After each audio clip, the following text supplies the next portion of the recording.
Good morning students. मैं doctor Ravindra Verma आज आपके लिए नया टॉपिक लेकर आया हूँ, प्रतिचक्रवात। यह topic BA part first, MA previous, MA final and other competition exams के लिए उपयोगी है। तो आज का अपना टॉपिक है प्रतिचक्रवात। प्रतिचक्रवात उच्च वायुदाब केंद्र से न्यून वायुदाब चारों ओर चलने वाली वृत्ताकार हवाओं को प्रतिचक्रवात कहा जाता है। यानी उच्च वायुदाब केंद्र से परिधि की ओर चलने वाली वृत्ताकार हवाओं को प्रतिचक्रवात कहा जाता है। इसी प्रकार हम कह सकते हैं कि केंद्र से परिधि की ओर चलने वाली चक्राकार हवाओं को प्रतिचक्रवात कहा जाता है। यानी केंद्र से परिधि की ओर चलने वाली चक्राकार हवाओं को प्रतिचक्रवात कहा जाता है। प्रतिचक्रवात उपोष्ण कटिबंधीय उच्च वायुदाब वाले क्षेत्रों में आते हैं, जबकि भूमध्य रेखीय क्षेत्रों में प्रतिचक्रवात का लगभग अभाव पाया जाता है। यानी जो प्रतिचक्रवात है उपोष्ण कटिबंधीय उच्च वायुदाब वाले क्षेत्रों में आते हैं, जबकि भूमध्य रेखीय क्षेत्रों में इनका अभाव पाया जाता है। प्रतिचक्रवात का सर्वप्रथम प्रयोग सन 1861 में गाल्टन महोदय ने किया था। यानी जो प्रतिचक्रवात है, इस शब्द का सर्वप्रथम जो प्रयोग किया था वो गाल्टन महोदय ने 1861 में किया था। प्रतिचक्रवात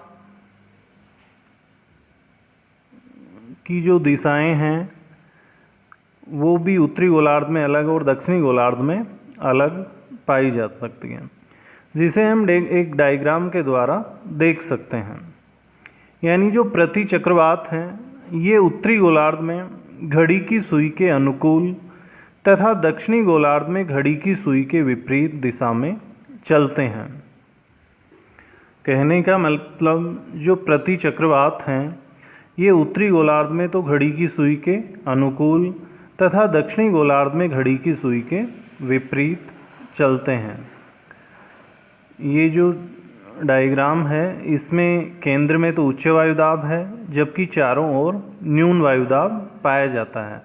इसलिए जो हवाएं हैं केंद्र से चारों ओर प्रवाहित होती हैं। इसमें ये हल्के गोल से जो तीर के निशान दे रखे हैं ये केंद्र से परिधि की ओर चल रहे हैं और इसके केंद्र में उच्च वायुदाब तथा चारों ओर न्यून वायुदाब पाया जाता है।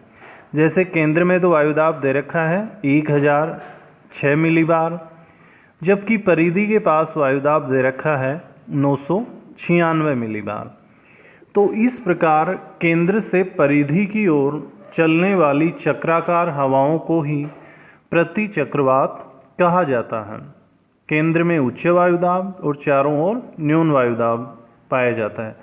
हवाएं हमेशा उच्च वायुदाब केंद्र से न्यून वायुदाब की ओर प्रवाहित होती हैं। इसीलिए प्रतिचक्रवात में केंद्र से चारों ओर हवाएं प्रवाहित होती हैं और इनकी जो दिशा है उत्तरी गोलार्ध में घड़ी के सुई के अनुकूल और दक्षिणी गोलार्ध में घड़ी के सुई के विपरीत पाई जाती है। इनका जो आकार है गोलाकार, वृत्ताकार व वी आकार का होता है। इनका जो व्यास है वो लगभग 9000 किलोमीटर तक पाया जाता है। इससे आगे आता है प्रतिचक्रवात की वायु प्रणाली। प्रतिचक्रवात के केंद्र में उच्च वायुदाब व चारों ओर न्यून वायुदाब पाया जाता है। इसलिए जो हवाएं हैं केंद्र से चारों ओर प्रवाहित होती हैं।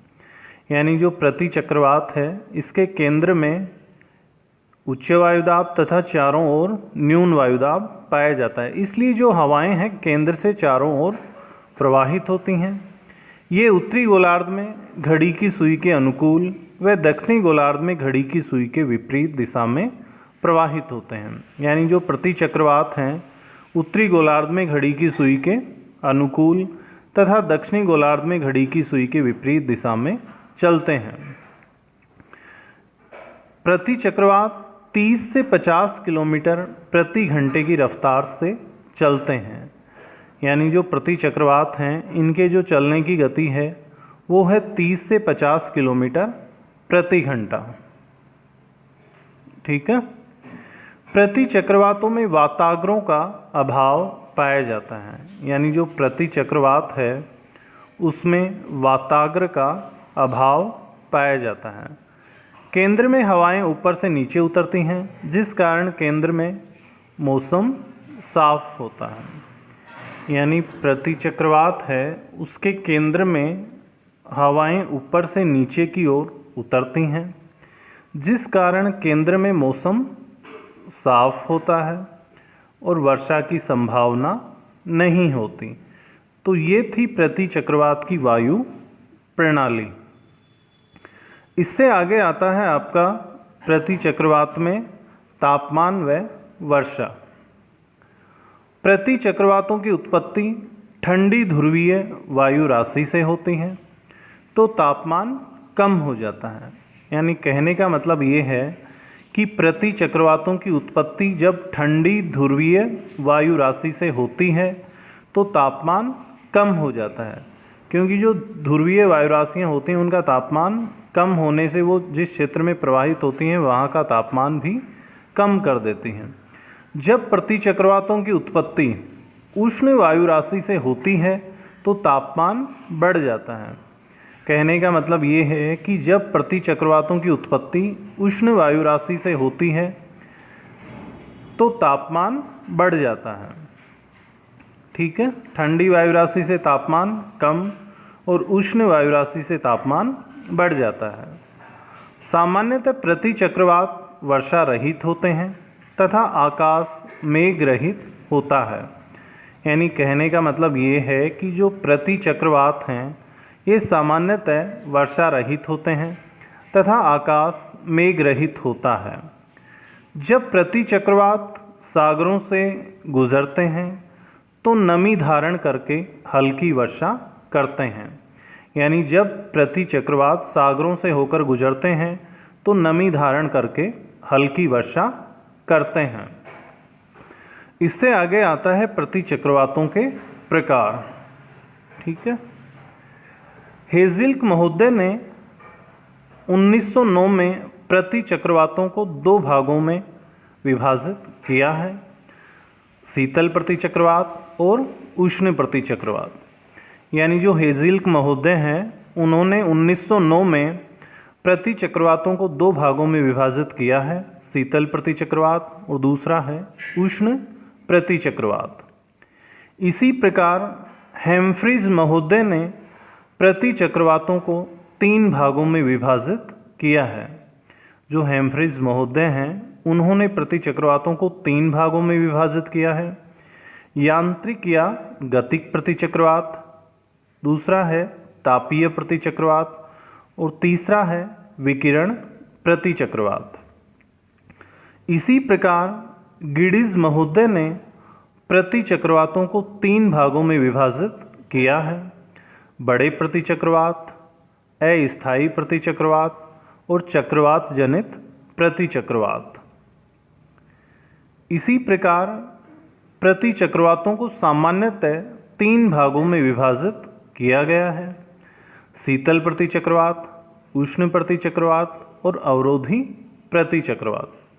कहने का मतलब ये है कि सामान्यतः जो प्रति चक्रवात हैं उनको तीन भागों में, शीतल प्रति चक्रवात, उष्ण प्रति चक्रवात और अवरोधी प्रति चक्रवात में विभाजित किया गया है।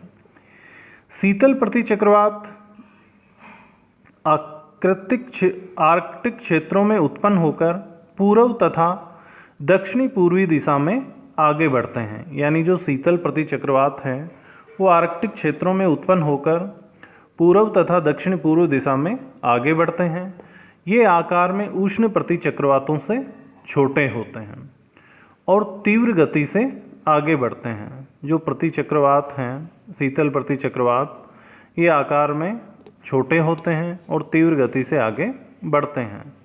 शीतल प्रतिचक्रवातों को मुख्यतः दो भागों में विभाजित किया गया है, जिसमें फर्स्ट है अस्थायी या क्षणिक प्रतिचक्रवात।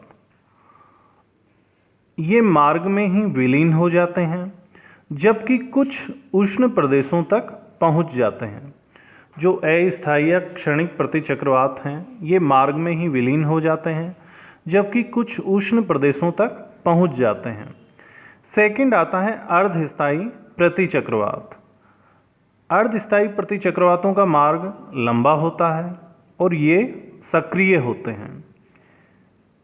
शीतल प्रतिचक्रवात कनाडा, संयुक्त राज्य अमेरिका, साइबेरिया, चीन, जापान आदि क्षेत्रों को प्रभावित करते हैं। सेकंड आता है आपका गर्म प्रतिचक्रवात, या हम यूं कहें कि उष्ण प्रतिचक्रवात।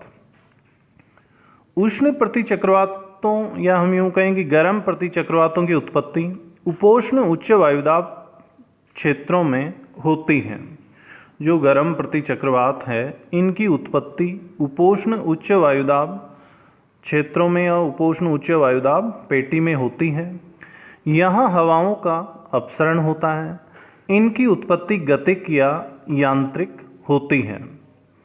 इनका आकार विशाल होता है, इसलिए ये मंद गति से आगे बढ़ते हैं। इनमें आकाश मेघ रहित व मौसम साफ होता है। ये दक्षिणी पूर्वी संयुक्त राज्य अमेरिका व पश्चिमी यूरोप को सर्वाधिक प्रभावित करते हैं। यानी जो गर्म प्रतिचक्रवात हैं, दक्षिणी पूर्वी संयुक्त राज्य अमेरिका व पश्चिमी यूरोप को सर्वाधिक प्रभावित करते हैं। थर्ड आता है आपका अवरोधी प्रतिचक्रवात। इनकी उत्पत्ति परिवर्तन मंडल के ऊपरी भाग में, यानी ये अवरोधी जो प्रतिचक्रवात हैं, इनकी उत्पत्ति परिवर्तन मंडल या क्षोभ मंडल के ऊपरी भाग में वायु संचार के अवरोध के कारण होती है। इसलिए इन्हें अवरोधी प्रतिचक्रवात कहा जाता है। जो अवरोधी प्रतिचक्रवात है, इनकी उत्पत्ति परिवर्तन मंडल के ऊपरी भाग में वायु संचार के अवरोध के कारण होती है, इसलिए इन्हें अवरोधी प्रतिचक्रवात कहा जाता है। ये आकार में छोटे होते हैं और मंद गति से आगे बढ़ते हैं। ये उत्तरी पश्चिमी यूरोप, उत्तरी पूर्वी अटलांटिक महासागर व उत्तरी प्रशांत महासागर में आते हैं। जो अवरोधी प्रतिचक्रवात हैं, ये उत्तरी पश्चिमी यूरोप, उत्तरी पूर्वी अटलांटिक महासागर व उत्तरी प्रशांत महासागर में आते हैं। तो इस प्रकार आज हमने प्रतिचक्रवात का अध्ययन किया। मुझे उम्मीद है यह टॉपिक आपको पसंद आया होगा। यह टॉपिक आपको पसंद आए तो इसे लाइक, शेयर व सब्सक्राइब करना ना भूलें। ठीक है। यानी जो प्रतिचक्रवात का जो टॉपिक है, ये आपको यदि पसंद आया हो तो इसे लाइक, शेयर व सब्सक्राइब करना ना भूलें और कमेंट्स करना ना भूलें। और इस चैनल को ज़्यादा से ज़्यादा सब्सक्राइब करें, ज़्यादा से ज़्यादा लाइक करें और टॉपिक पसंद आया हो तो कमेंट्स करें। Thanks all of you.